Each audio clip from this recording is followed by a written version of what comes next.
नमस्ते दोस्तों, मेरा नाम हेमंत है। मैं गौड़ा हाय मन सबसे भाई। पहले। हाँ, सबसे पहले पायोनियर समूह नागपुर का आभारी हूँ। इन्होंने मुझे सेवा करने का मौका दिया, इसके लिए धन्यवाद। तो ये मैं आने से पहले मेरी बहुत विकट परिस्थिति थी। शराब मेरे जीवन में आई थी डॉक्टर बंदी के रूप में 1984-85 में। तभी मेरे पिताजी अल्कोहलिक थे। मुंबई साइन हॉस्पिटल में 3 महीने एडमिट थे उस समय 82 में 1982 में, और वो चल बस अल्कोहलिज्म की वजह से। तो मुंबई में पेड अकाउंट ऑफिसर थे सचिवालय में। फिर मेरे जीवन में उनको अस्थमा की बीमारी थी, मेरे को भी अस्थमा की बीमारी। वो बीमारी मुझे किस तरह से लगी, मेरी अस्थमा थमाने के लिए मेरे को डॉक्टर बंदी का 1 चम्मच दूध दिया गया था, लेकिन मेरी अस्थमा रुकी नहीं। तो शराबियत नाम की बीमारी लग चुकी, वो मुझे पता नहीं चला। धीरे धीरे धीरे धीरे बढ़ती गई। तो बढ़ती हुई शराब मुझे इस कदर ले गई कि मेरे को कुछ समझ में नहीं आता। 2005 में मैसेज मिला था मुझे, मैंने सुना नहीं, मेरा डिनाइल पार्ट था कि मैं बेवड़ा हूँ, लेकिन इतना कहाँ हूँ, मैं कहाँ गटर में गिरा हूँ, मैं कहाँ लोगों को भीख मांगा हूँ, मैं कहाँ चोरियां करता हूँ, मैं कहाँ झूठ बोलता हूँ। ये सब कुछ हुआ मेरे से। 2005 में मुझे रिहब सेंटर में भेजा गया। 7 दिन में मरने की स्थिति में मेरे को बाहर निकाला था मेरी औरत ने, मेरी माँ। जो रात को 12 बजे मुंबई केईएम हॉस्पिटल में मुझे एडमिट करने को लेके गए थे, लेकिन उस डॉक्टर ने भी मुझे एडमिट नहीं किया था वहाँ पे। इस समय बाहर निकला था कि मेरे को, मैं किसी को पहचानता नहीं था कि मेरी माँ कौन है, कि मेरे वाइफ कौन है, मेरे बच्चे कौन है। ऐसी सिचुएशन थी 2007 में। औरत घर छोड़ के तादार पे थी, मेरे को बोली घर तेरे बच्चे तेरे मुबारक, मैं चली। और उस दौरान मैंने एसिड किया, तब भी आज जिंदा हूँ। लेकिन न सुनने का परिणाम मुझे भुगतना पड़ा। तो बोलते हैं नैतिकता का आधा पतन। सब कुछ करवाया मेरे को, दारू ने चोरी किया, झूठ बोला, 10 टके का कर्जा काम करता था उधर साहूकार के पास किया था। एक बार नहीं, 2 बार नहीं, 3-3 बार। जैसे मेरी औरत ने मेरे को बाहर निकाला, इसका आभारी हूँ। लेकिन लास्ट की मेरी कंडीशन कैसी थी, सेकंड ये हुआ था मेरा 7 दिसंबर 2017। इसके पहले मैं बहुत कुछ गवा के आया हूँ। दारू के अल्कोहलिज्म की वजह से मैं मेरी सरकारी नौकरी छोड़ के आया, वीआरएस लेके बैठ गया। मेरी सोच थी कि मेरा जवान लड़का है, उसको मैं कुछ कुछ दूंगा और मैं घर बैठे पेंशन में आराम से शराब पी सकूंगा। जबकि मैं जिस ऑफिस में काम कर रहा था, उस ऑफिस में जो मेरी हेड क्लर्क बैठती थी, उसकी चेयर के पीछे अपना चित्त शांति का प्रार्थना लगा हुआ था। वो प्रार्थना में रोज वहां जाके, मैं जब भी ऑफिस में जाता था पीके चल ही रहता, लेकिन पढ़ता था जरूर। लेकिन कभी हिम्मत नहीं हुई मैडम को पूछने का कि प्रार्थना काय का लगा है। लेकिन जब मैं वीआरएस लेके बैठ गया 2015 में,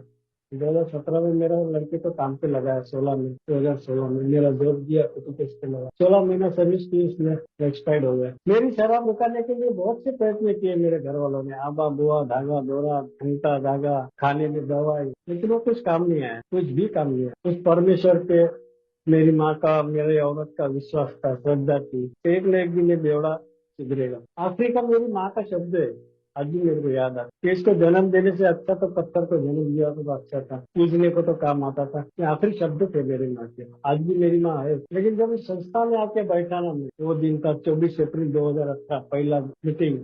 अब उसका आभारी हूँ जिसने मेरे को मीटिंग भी की और मेरे को बोला था कि एकदम बाहर की दुनिया में तू जी नहीं सकेगा, तो अल्कोहलिक्स एनोनिमस की संस्था में जाके बैठ, वहाँ तेरा कुछ हो सकता है। तो वो दिन था, मंगलवार का दिन था, 24 अप्रैल 2018 था। प्रामाणिकपणे से आके बैठा था, कुछ समझ में नहीं आता कैसी कंडीशन थी मेरी। मरता क्या नहीं करता इस अवस्था में आया, सब कुछ तो होके आया हूँ। शायद उस परमेश्वर ने लाके इस मीटिंग रूम में बिठा दिया। आधा घंटा पहले आया था मैं, तो वहाँ जूनियर सभासद बैठे थे गेट के बाहर। उन्होंने मुझे पूछा, शराब का तेरा प्रॉब्लम है, शराब छोड़ना चाहता है?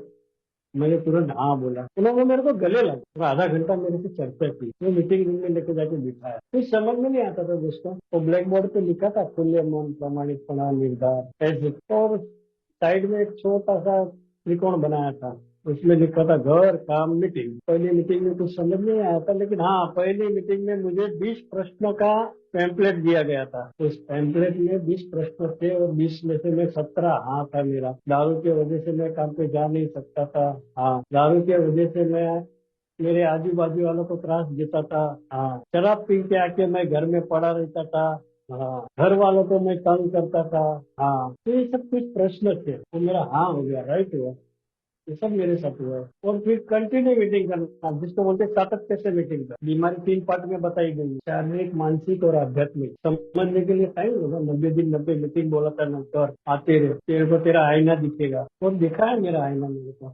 पहली मीटिंग से ही मैंने मान्य किया कि मैं एक बेवड़ा हूँ। वो स्वीकार भाव मेरे अंदर नहीं था, शराब के सामने हार मानना वो नहीं था। बहुत मेरी धोबी धुलाई हुई है, सब कुछ हार के आया हूँ मैं इस मीटिंग में। कहने को तो बहुत कुछ है, 27 साल का पीरियड है मेरा सारा शराबीपन का। लेकिन जब इस मीटिंग में बैठ के बोला, मेरे को पहली मीटिंग में ही बोला था कि अपने अक्कल विषय दे ना, इस मीटिंग के बाहर छोड़ के आना, कान का कापूस मुंह में डाल और चुपचाप बैठ के सुन। और मुंबई की भाषा बोलेगा तो थोड़ी रफ है, तो सुनने में काम किया। फिर बोला आते रहे, पहली मीटिंग आखिरी मीटिंग मत करना। आते रहा दोस्तों। पहला साल गुलाबी बादल के ढंग के जैसा निकल गया, घर में खुशियां ले आई। जिस औरत को इतना मैंने त्रास दिया था, मेरी औरत, उसके चेहरे की हंसी छीन ली थी, वो हंसी वापस ली। आज आभारी आप सभी भाइयों का। लेकिन जब ये 3 पार्ट में बची हुई बीमारी मुझे समझ नहीं पाई, शारीरिक मानसिक। शरीर बोलता है थोड़ी पिएगा यार, एक 90 मारेगा आ जाए। मन बोलता है एक 90 मारेगा आ जाए। मैं पीने को जाता हूँ तो पेट भर के पी लेता हूँ, चलने का होश नहीं रहता है। घर पे कैसे पहुंचता हूँ वो पता नहीं रहता था।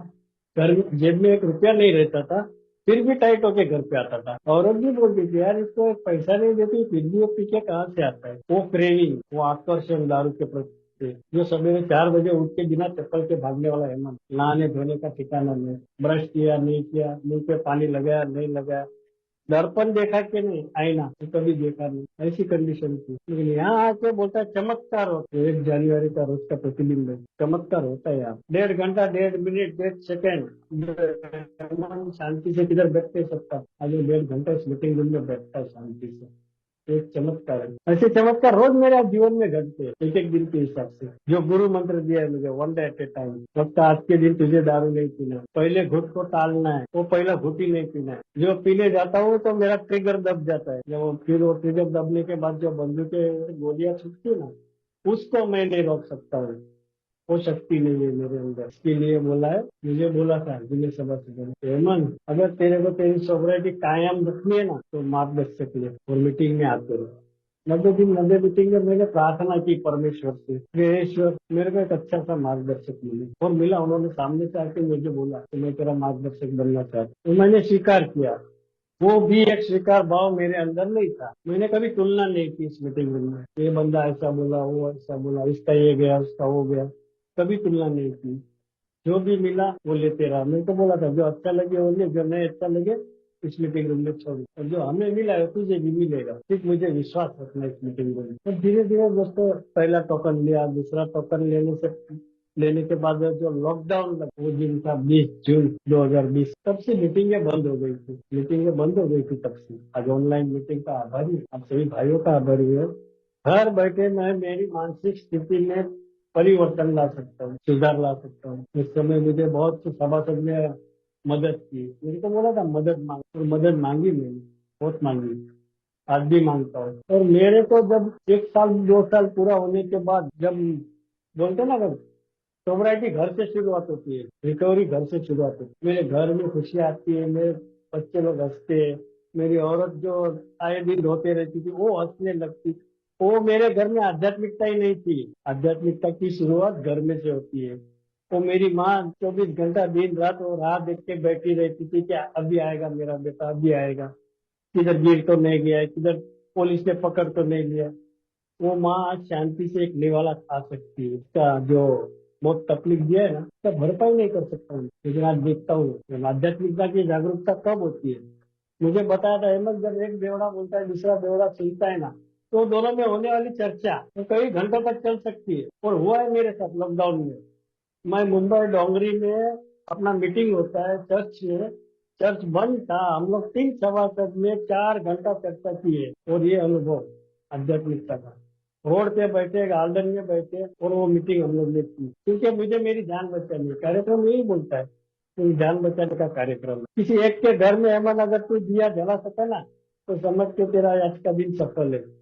और वो मेरे साथ ऐसा, मेरे को शराब के शराब होते हुए मेरे को देख के मेरे चाचा ने पूछा मुंबई मीरा रोड में कि यार तूने कैसा, इतना तू सवेरे 5 बजे उठ के पीने वाला इंसान आज शराब को हाथ भी नहीं लगाता है। तो मुझे भी वो करना है जो तूने किया है। दोस्तों उसको भी मैंने ईश्वर के माध्यम से, मैंने तो ना ईश्वर के माध्यम से ये रास्ता दिखाया। और 5 साल और शराब नहीं की। जो मेरी चाची 10 साल से उनको छोड़ के चली गई थी, वो वापस बच्चे लोग के साथ रिटर्न में हुई। ये चमत्कार होता है इस मीटिंग रूम में यार।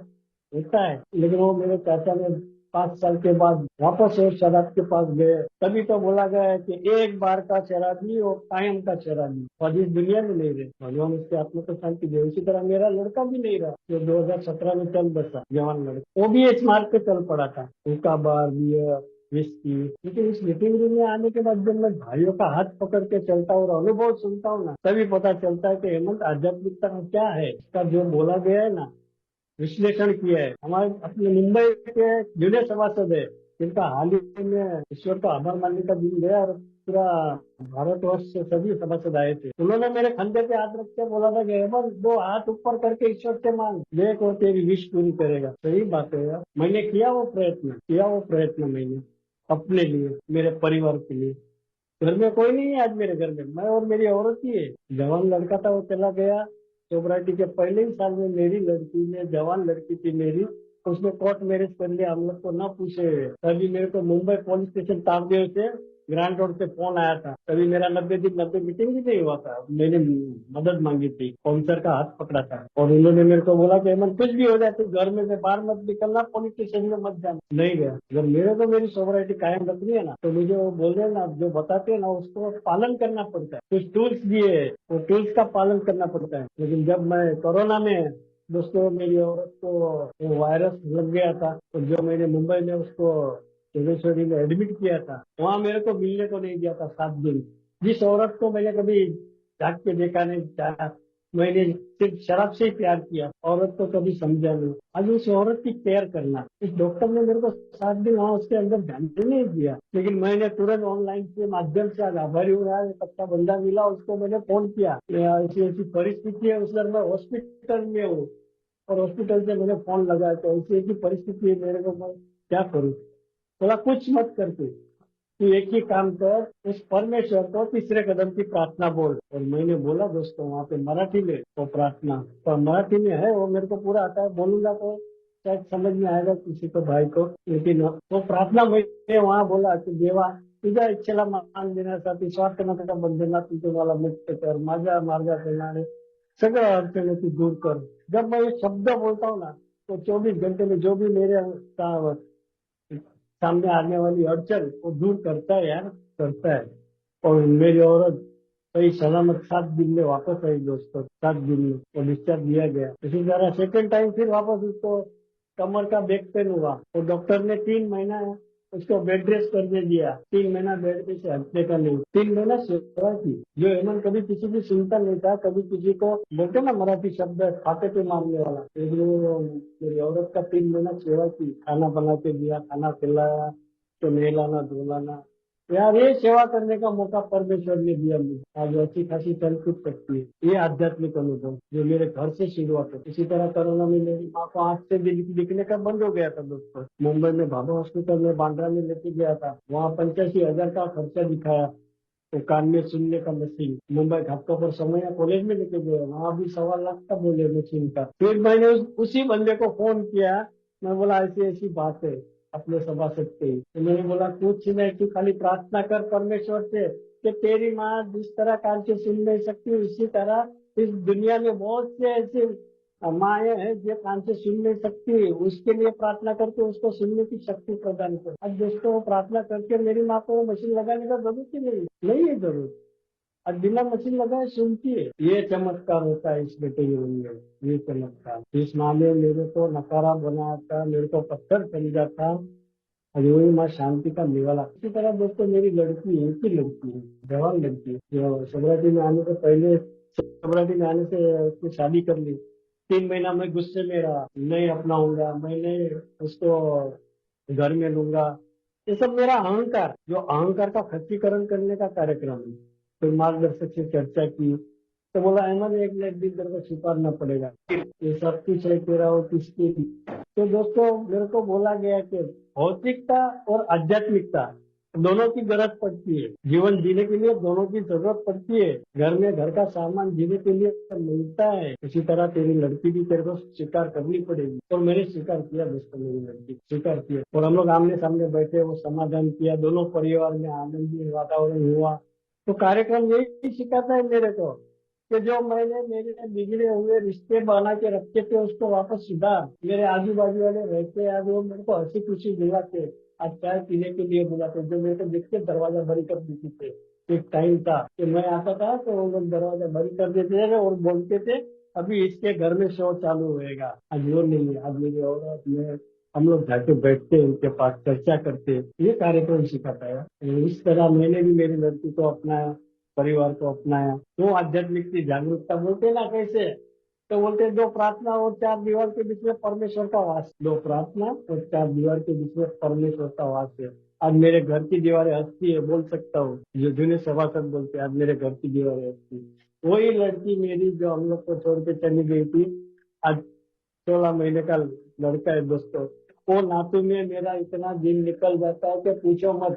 मेरे को धीरे सभासद बोलते कि हेमंत, जो तू तेरा लड़का फुटिया है ना अल्कोहलिक एनोनिमस में, जो प्यार मैं मेरे लड़के को मेरे बच्चे को नहीं दे सका, उसका बचपन मैं देख नहीं सका, आज परमेश्वर ने वो मौका दिया। बोलते तेरे को देख, आज उसको संभाल, उसकी केयर कर, आज उसको आईना मिटना, उसको साफ करना, उसकी पोटी साफ करना, जो कभी मैंने जिंदगी में किया ही नहीं था, वो आज करना करता हूँ, खुशी खुशी करता हूँ यार।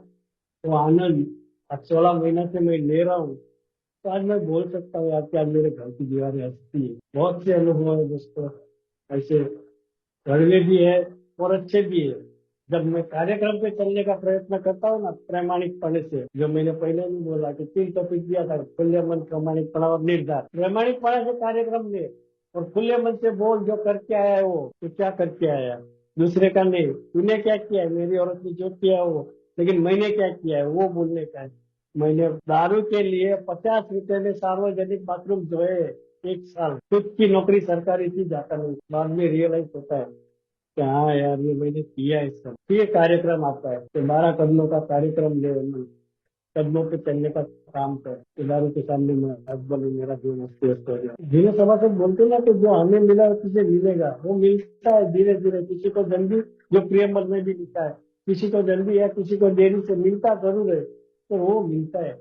इसलिए मुझे सिर्फ मेरा कर्म करना है, कर्म, जो कर्म बोला गया है, मराठी में कृति बोलते हैं, कृति बिना श्रद्धा मुक्तक है, कर्म के बिना श्रद्धा मुक्ति ही है। तो मैं कर्म करूंगा, इस फेलोशिप के ऊपर मैं विश्वास रखूंगा, तब जाके दूसरा कदम आता है। मैं आस्तिक था या नास्तिक था, मैं आस्तिक था। मेरे लड़के को खो के आया तो मैं नास्तिक हो गया, भगवान भगवान कुछ नहीं है, कुछ नहीं है, भगवान है ही नहीं।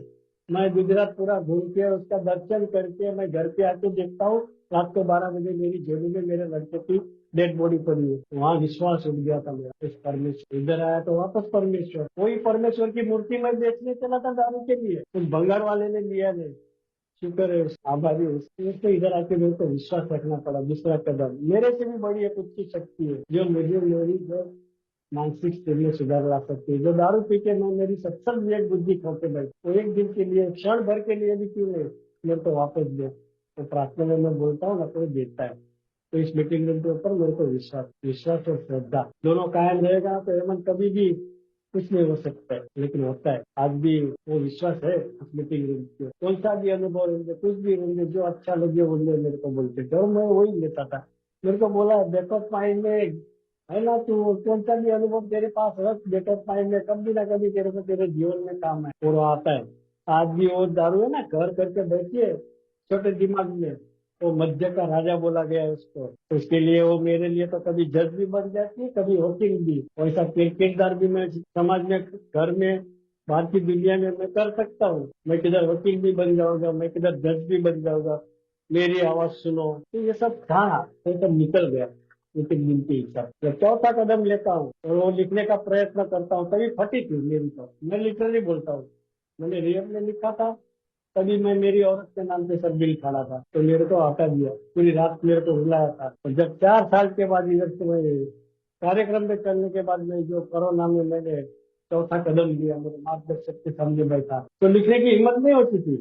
कोरोना में फुल टाइम था मेरे पास और मैंने लिखने की शुरुआत की। एक सभासद की मैंने अनुभव सुना था। उन्होंने बोला कि हेमंत, जैसे तू क्रिकेट खेलने को जाता है, बैट और बॉल हाथ में लेता है, कैसा 6 और 4 मारता है सचिन तेंदुलकर, कपिल देव, वैसे पेन और बुक ले और लिखने की शुरुआत कर। वो लिखने की शुरुआत की, फिर चौथा कदम लिया दोस्त। वहां जाके बोलते ना कि मैं हल्का आता हूँ, हल्का तो होता ही हूँ, लेकिन जो जो मैंने कर्म कांड किए हैं ना उसकी कबूली देनी है। मैं जो किया है ना उसकी कबूली देनी है, फटी थी मेरी, लेकिन प्रामाणिकपणे से लिखना शुरुआत किया ना तब वो हुआ। बैठा परमेश्वर ईश्वर परमेश्वर और मेरे मार्गदर्शक के सामने, पांचवा कदम भी लिया, छठा कदम आता है वहां मैं बोलते फ्री हो जाता। सात घातक पाप जो मेरे, जो सात घोड़े अश्वमेध बोला गया है, वो मेरे दिमाग में दौड़ते हैं पूरे दिन में, 24 घंटे में एक बार वो सवार हो ही जाता है।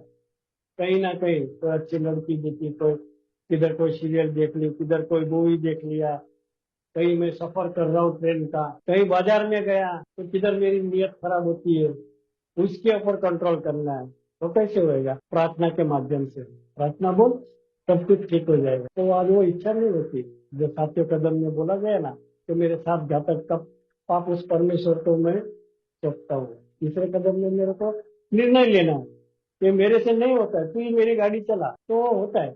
उसके हाथ पे सौंपता हूँ ना मैं सात घातक पाप मेरा, आलस, मत्स्य, सेक्स, गुस्सा, रिजाइनमेंट, खुन्नस, बहुत था मेरे पास। मेरी बहन को, छोटी बहन है मेरी, 35 साल इससे बात नहीं किया था। इस फेलोशिप में ऐसा क्या चमत्कार हुआ कि 35 साल बाद मैंने मेरी छोटी बहन को चाय, मेरे हाथ से चाय बना के दिया और वो संबंध सुधारे। ये चमत्कार होते हैं, ये आध्यात्मिक अनुभव जो मेरे को कार्यक्रम सिखाता है। अब भाई सिखाते हैं, जितनी जिले सभासद है सब सिखाते हैं, लेकिन उसके लिए मेरे को मदद मांगनी पड़ती है। तो मैं मदद मांगता हूँ, जिसको हानि पहुंचाइए, जिसको ठेस पहुंचाई है, उसकी माफी मांगना, माफ करना, वो मेरे अंदर था ही नहीं, नहीं था मेरे अंदर। अरे मैं इसकी क्या माफी मांगूंगा, ये तो ऐसा है, ये तो वैसा है, ये सब तुलना करता था पीने के टाइम।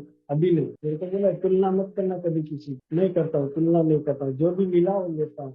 लेकिन जब मैं मेरी सोसाइटी से ही, मेरे घर से ही शुरुआत करूँ भरपाई करने की, तो सबसे पहले लिस्ट में मेरी औरत ही आती है। 4 बार मैं हॉस्पिटलाइज हुआ हूँ, 3 बार ब्लैकआउट अवस्था, 2 बार रेप सेंटर, सब में से मेरे को बाहर निकाला उसने। उसकी माफी मांगना है ना, कैसे माफी मांगी? तो बोला प्रार्थना कर और मांग। प्रार्थना किया और मांगा उससे माफी। पहले साल में तो मैं बहुत तांडव ही करता हूँ, तांडव ही करता हूँ, माफी मांगेगा फिर वापस गलती करेगा फिर वापस सॉरी बोलेगा। लेकिन उसके लिए मैंने रीजन क्या है, मैं क्या करता हूँ जो मुझे करना पड़ता है, तो मैं जो कांड करता हूँ उसमें सुधार ला, इसमें सुधार ला। तो सुधारने के बाद जब मैं उसको बोलता हूँ कि ये काम हो गया, वो देखती भी है क्या व्यवस्थित तरीके से काम हुआ है, फिर वो समझ जाते हैं कि मैं अभी ये सही चल रहा है, तो वहाँ माफी कबूली होती। मैं मेरी माँ से माफी मांगने गया, मेरी माँ ने बोला मेरे से क्या माफी मांगता है, मैं तो तेरी माँ हूँ, हमेशा तेरे को माफ कर सकती है और करती भी हूँ।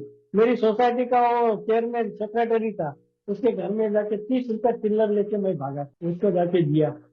वो बोलता है तेरा पैसा नहीं मांगता, तू पीता नहीं है ना, हम लोग को बहुत अच्छा लगता है, मेरे सोसाइटी में तूने जीने आराम कर दिया, तो जो पैसा वो देने का। किसी ने लिया, किसी ने नहीं लिया, नहीं लिया तो उसका जाके बोलता है वापस दे, मंदिर किटी बॉक्स में डाल या मंदिर में दान कर। मेरी सास थी मेरे घर में 2 साल पागल होके रही थी, उसको लड़का नहीं था, मेरी औरत और उसकी बड़ी दो ही है, लड़का नहीं था।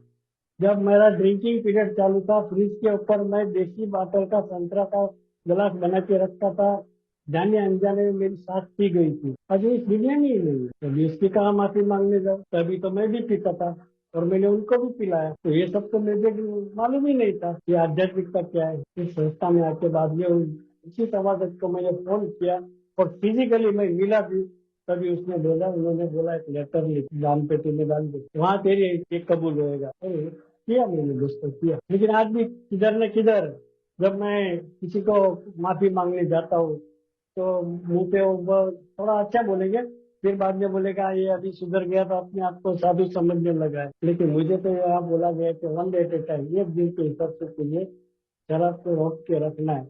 आज के दिन सामने वाला कुछ भी बोले उसको मन में नहीं लेना, मैं जैसा हूँ वैसा मेरा स्वीकार करता हूँ ना, तब तो मेरा 24 घंटे का दिन अच्छे से निकल जाता है। 1.5 घंटे का मीटिंग, 22.5 घंटा में बाहर की दुनिया में कैसे जीता हूँ, वो अवलंबन है मेरे। तो वो तो बहुत से ऐसे कांड भी मैंने किए। मेरे छोटा भाई है, उसकी औरत के दागिने मैंने बिना पूछे बिना विचारे मैंने वो दारू पीने के लिए मैंने गिरवी रख दिए। तो 2010 में मेरी माँ भी साथ में थी, मेरी माँ को मैं लेके गया, दिवाली का मेरे को बोनस मिला था और मेरी माँ को लेके गया और दागिना चुरा के चुपचाप ला के दे दिया। लेकिन अभी उसकी माफी मांगने जाना उस छोटे भाई की, उसकी औरत की कि मेरे से कांड हुआ था, तुम लोग को पता नहीं है, लेकिन मैंने छुड़ा के तो दिया। उसकी माफी मांगी क्या? हिम्मत नहीं होती है, हिम्मत। मेरा छोटा भाई है ना फिर भी, और वो छोटे भाई की औरत है, मेरी माँ से तो माफी मांगी, माँ है माफ कर देगी, लेकिन आज तक वो छोटे भाई से हिम्मत नहीं होती मेरी माफी मांगने की। वो थोड़ा आकड़ू सी मिजाज का है, तो कभी ना कभी मौका वो ईश्वर देगा, उसके लिए मेरे को बोला है थोड़ा पहुंच दे, थोड़ा धीरज रख, धैर्य रख, परमेश्वर तेरे को मौका देगा और तू बोल सकेगा। तो दोस्तों ये कार्यक्रम सिखाता है मेरे को, विनय सभा से भी सिखाते हैं जब मैं मदद मांगता हूँ ना कभी। तो वही तो बोल रहा हूँ कि मैं सीखने के लिए आता हूँ। आदमी नौवा कदम ये बोलिए, पहले खुद को माफी करो, माफ मांग, माफी कर।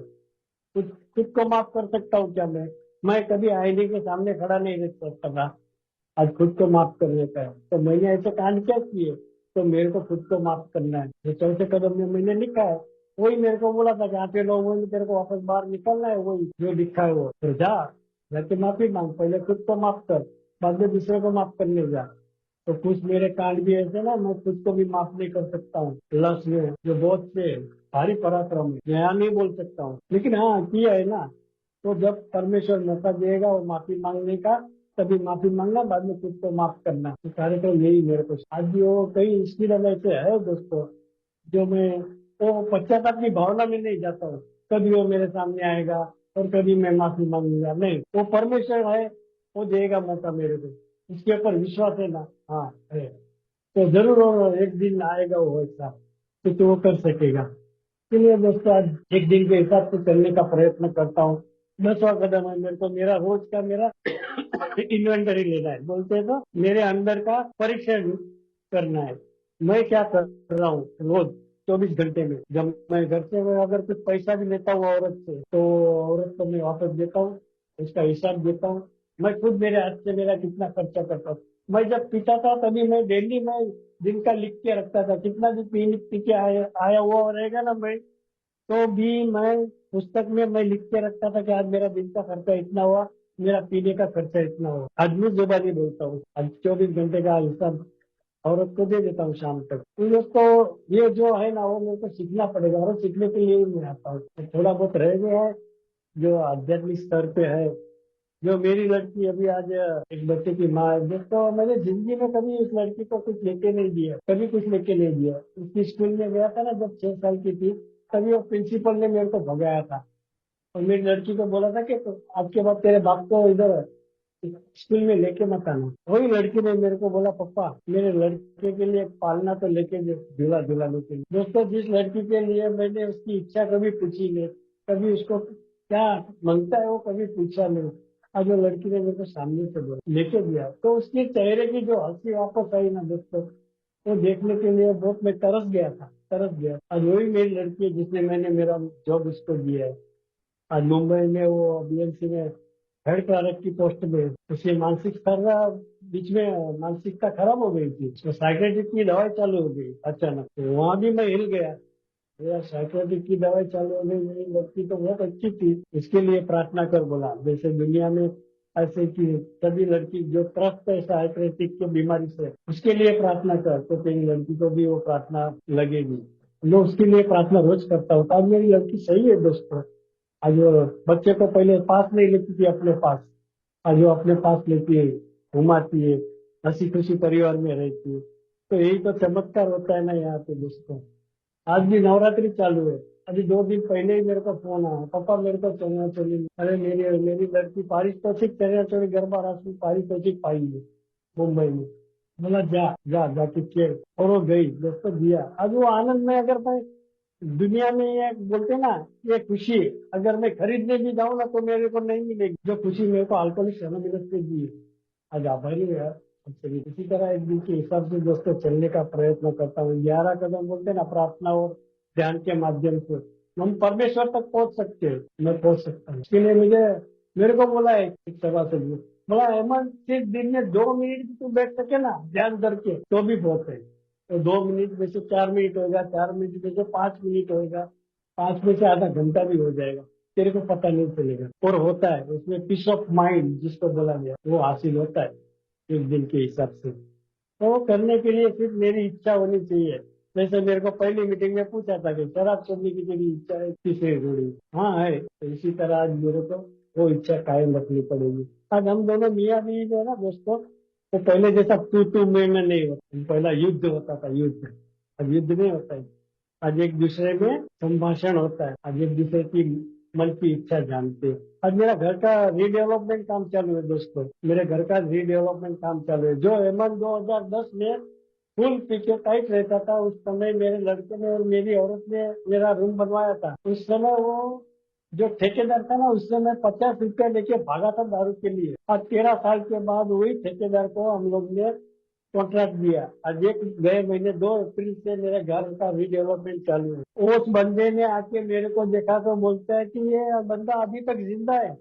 मेरे को लगा, बोलता है इसका फोटो लग चुका होगा। तो ये चमत्कार है यार, आज मैं जिंदा हूँ। सामने वाला चकित हो गया। उसके साथ बैंक का व्यवहार मैंने कभी किधर किया नहीं है, कभी मैंने चेक पे साइन नहीं किया है। हाथ पैर मेरे थर थर कांपते थे, कभी चेकबुक नहीं देखी। और वही ठेकेदार को चेक देना है। तो रकम लिखना, तो वो भी समझ में नहीं आता कि कैसे रकम लिखूं। मराठी में अक्षर, इंग्लिश में रकम, और इंग्लिश में सही, फिर भी चेक पास हो। तो वो देखते ही रह गया मेरे सामने कि ये इतना कुछ होता है, कैसे हुआ ये चमत्कार इस घर में और इसके साथ। तो दोस्तों आज वही है, एक दिन के हिसाब से चलने का प्रयत्न करता हूँ। मेरा तो कुछ भी नहीं। आज भी मेरी औरत मेरे को बोलती है, तेरा इधर कुछ भी नहीं है, चार दीवार है ना ठीक तेरी है, बाकी कुछ नहीं है, ये सब कुछ मेरा है। तो समझना पड़ता है, सुनना पड़ता है, सुन के लेना भी पड़ता है। जब तक मैं सुनने की आदत नहीं डालूंगा तब तक कुछ नहीं होगा। और मैं आज भी सुनता हूँ दोस्तों, विनम्रता, नम्रता, वो सब आता है अपने आप। उसके लिए मुझे कार्यक्रम पे चलना पड़ेगा, तो वही चलने का प्रयत्न करता हूँ। जितना समझा उतना मैं बोलने का प्रयत्न किया। बाकी जो बोलते हैं ना कि मुझे मेरी सोबराइटी की तारीख नहीं बदली करनी है, यार सही है बात यार। मुझे मेरी सोबराइटी की तारीख नहीं बदली करनी, चाहे कितना भी तूफान आए, मुझे मेरे उस स्तंभ से हटना नहीं है। इसके लिए मुझे मेरा पाया मजबूत करना है। तो जब मैं पहली मीटिंग से पाया मजबूत करता हूँ ना, तो ये सब होता है एक दिन के हिसाब से। धन्यवाद चेयरमैन साहब ने बोलने का सब संदीप जी, आप सभी भाइयों ने शांतिपूर्वक सुना, के लिए आभारी। और फिर से एक बार होप पायोनियर समूह नागपुर का आभारी। धन्यवाद चेयरमैन साहब।